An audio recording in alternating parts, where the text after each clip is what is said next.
அனைவருக்கும் வணக்கம். Welcome to மேல் கிச்சன். இன்றைக்கி நாம் என்ன பார்க்க போகிறோம்னு பார்த்தீங்கன்னா, வெண்டைக்காய் வத்தல் எப்படி செய்யலாம்னு பார்க்க போகிறோம். வாங்க வீடியோக்குள்ளே போகலாம்.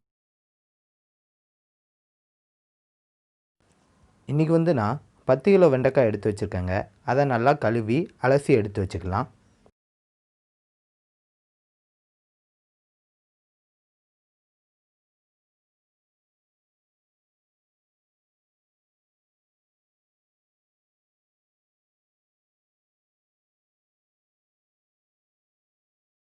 இப்போ நான் எல்லா வெண்டைக்காயும் கழுவி எடுத்துட்டேங்க. இப்போ இந்த வெண்டைக்காவோட வால் பகுதியும் தலைப்பகுதியும் நீக்கிடலாங்க.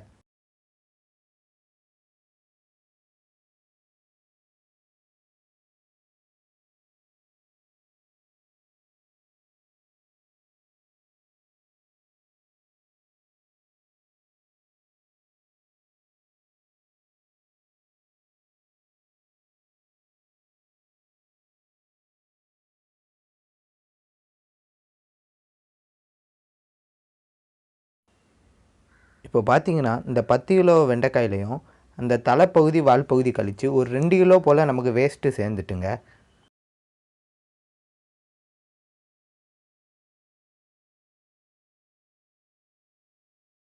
இப்போ கட் பண்ணி வச்ச வெண்டைக்காயை சின்ன சின்னதாக கட் பண்ணிக்கலாம். நான் இன்றைக்கி சின்ன சைஸாக கட் பண்ணுறேங்க. ஏன்னு பார்த்தீங்கன்னா, அப்படின்னா தான் சீக்கிரம் காயவும் செய்யும். அது மட்டும் இல்லாமல் நம்ம பொரிக்கும் போதும் எண்ணெய் கம்மியாக செலவாகும்.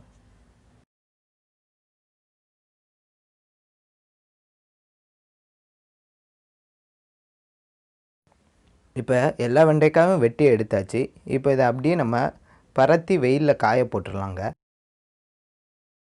இப்போ நீங்கள் வெயிலில் காய போட்டிங்கன்னா ஈவினிங் மறுபடியும் அதை எடுத்துருங்க.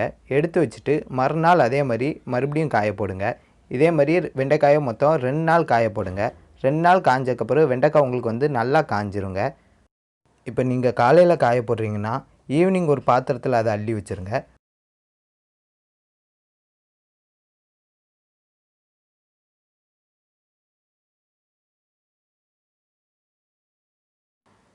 மறுநாள் அதை மறுபடியும் வெயிலில் நல்லா காய போடுங்க.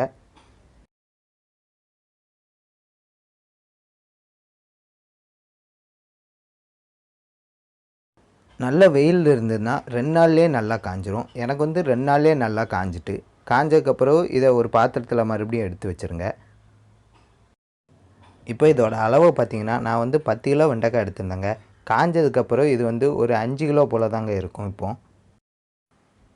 இப்போ நான் ஒரு 3 லிட்டர் மோர் எடுத்துருக்கேங்க. அதுக்கு தேவையான அளவு உப்பு போட்டுக்கிறேன். வத்தலுக்கு தேவையான அளவு உப்பு போட்டுக்கிறேன். போட்டு அதை நல்லா கலந்து விட்டுக்கிறேன்.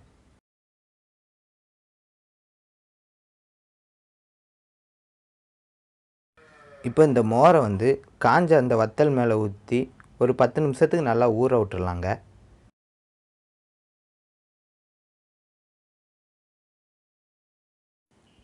வத்தல் நல்லா ஊறினதுக்கப்புறம் இந்த மாதிரி நல்லா குலுக்கி விட்டுருங்க. குலுக்கி விட்டுட்டு நம்ம காய போட்டுடலாம். இந்த வெண்டைக்காய் வத்தல் ஊறுறதுக்கு 10 நிமிஷங்கிறதே போதுமான அளவாக இருக்கும். நீங்கள் அதிக நேரம் ஊற வச்சிங்கன்னா ரொம்ப பிசு பிசுன்னு ஒரு மாதிரி ஆயிருங்க. அதனால் 10 நிமிஷங்கிறதே போதுமான அளவாக இருக்கும். இதுக்கப்புறம் நீங்கள் என்ன பண்ணுறீங்கன்னா, நல்லா திக் லேயராக வெண்டைக்காவை காய போடுங்க. முதல் நாள் இந்த மாதிரி நல்லா திக் லேயராக காய போடுங்க. இந்த மாதிரி திக்காக போட்டால் தாங்க உப்பு நல்லா வெண்டைக்காயில் நல்லா பிடிக்கும்.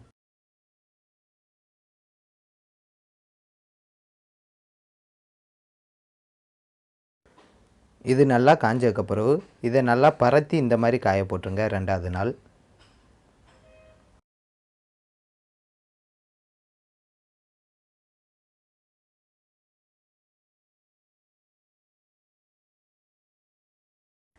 நீங்கள் 2 நாள் காய போட்டாலே வெண்டைக்காய் இந்த மாதிரி நல்லா காஞ்சிருங்க. எப்படி வெண்டைக்காய் நல்லா காஞ்சிட்டுன்னு செக் பண்ணுறதுனா, கையில் எடுத்து பாருங்கள். உங்கள் கையில் எந்த வித ஈரமும் இல்லைன்னா நல்லா காஞ்சிட்டுன்னு அர்த்தம். இந்த வீடியோ உங்களுக்கு பிடிச்சிருந்தா லைக் பண்ணுங்கள், கமெண்ட் பண்ணுங்கள் மற்றும் உங்கள் நண்பர்களுக்கு ஷேர் பண்ணுங்கள். மேலும் இது போன்ற வீடியோக்களுக்கு மேல் கிச்சன் சேனலை சப்ஸ்கிரைப் பண்ணுங்கள். நன்றி, வணக்கம்.